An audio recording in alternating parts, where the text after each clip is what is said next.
Welcome back. I'm Charlotte, LLMSW from Stillwater's Counseling. Many parents and family members find it challenging to engage their child or teen in conversation, especially when it comes to after school. Today's video addresses how parents can talk to kids about what they're experiencing as they make this transition to in-person learning. You ask your kid how school was, and you may be met with a shrug, indifference, or upset feelings. The goal of this video is to learn new strategies to get your child or teen to open up and share more. For example, have you ever had this exchange with your kid? Parent: how was school? Kid: school stinks. Parent: wow. Well, if you drop that attitude, things will go better for you. Kid: okay then, see you later. The kid goes to their room and they're not heard from again. Instead, let's try this. Parent: how was school? Kid: school stinks. Parent: sounds like it hasn't been easy to go back in person. Kid: no, it hasn't. Your child will be much more likely to continue to share what has been difficult. So why does the second response work to keep kids talking and not shut down? Validation. Sometimes kids just need to be heard. We often want to problem solve or take away negative feelings, but it feels really good to just be able to share and have your words reflected back to you. Think about a time when you were upset and someone tried to offer unsolicited advice or tell you it could be worse.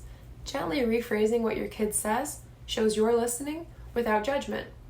It shows you're interested while allowing them to have the feelings they have. You can also gather more information by remaining curious and non-judgmental when your child or teen is sharing their perspective.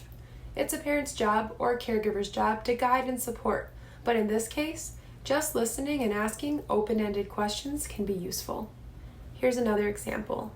Parent: I'm curious about your day. Kid: instead of voicing displeasure about how your child never opens up, try asking more open-ended questions that provide an opportunity to share more without guiding the child toward a specific answer. For example, what went well? What was difficult? How are you feeling about this week versus last week? Instead of, are you happy? You seem upset. You could also ask, how do you feel about what's happening with the coronavirus?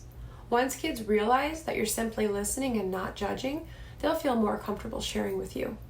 It's helpful to try and understand what your child is feeling and what they need in order to communicate better together.